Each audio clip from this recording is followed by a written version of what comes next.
Hello, bachcho, let's read the question. The question is saying, in the table given below are the figure of few contraceptive devices and method. Which among the following is called a terminal method of contraception? तो terminal method of contraception किसे कहते हैं, हमें ये बताना है। और ये देखते हैं हम इसका की कंसेप्ट।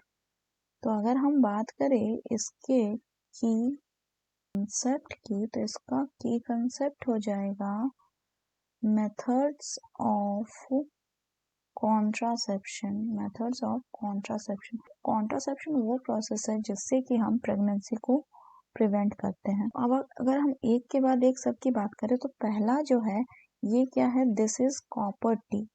Copper T. और ये क्या है, so first one is copper releasing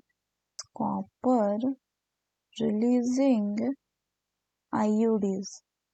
और ये जो कॉपर रिलीजिंग आईयूडीज है ये क्या करती है, ये सप्रेस करती है स्पर्म मोटिलिटी को and fertilising capacity of sperm को।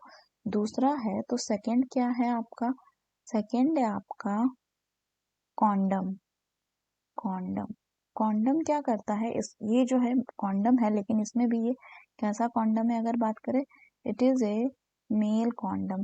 तो this condom is wear by the male. So what is the second? The second one is male condom and it must be wear by the male in his penis, ताकि जब ejaculation हो तो sperms है they should not be released into the female reproductive tract or the vagina. तीसरा वाला जो process है ये क्या है, this is the surgical method। और सर्जिकल मेथड में भी ये क्या है, ये है आपका ट्यूबेक्टॉमी। तो जो ट्यूबेक्टॉमी होता है अगर हम बात करें तो ट्यूबेक्टॉमी में क्या किया जाता है, so in this method fallopian tube का जो फैलोपियन ट्यूब है इसके स्मॉल पार्ट को हम कट करके रिमूव कर देते हैं। किसको, इसके स्मॉल पार्ट को। और फिर इसके बाद इसको हम टाई कर देते हैं, देन टाइड अप। तो ये क्या करता है, so this will prevent the passage of ओवा।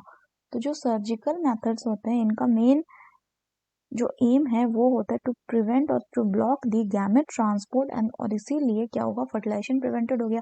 लेकिन ये जो सर्जिकल मेथड होते हैं ये नॉन रिवर्सेबल होते हैं, मतलब एक बार इसको कर लेने के बाद इसको आप दोबारा रिवर्स नहीं कर सकते। तो इन्हीं मेथड्स को हम क्या कहते हैं, this methods are the one which is called as terminal method of contraception. Last वाले की बात करें तो ये क्या है, ये है आपका हार्मोन इम्प्लांट।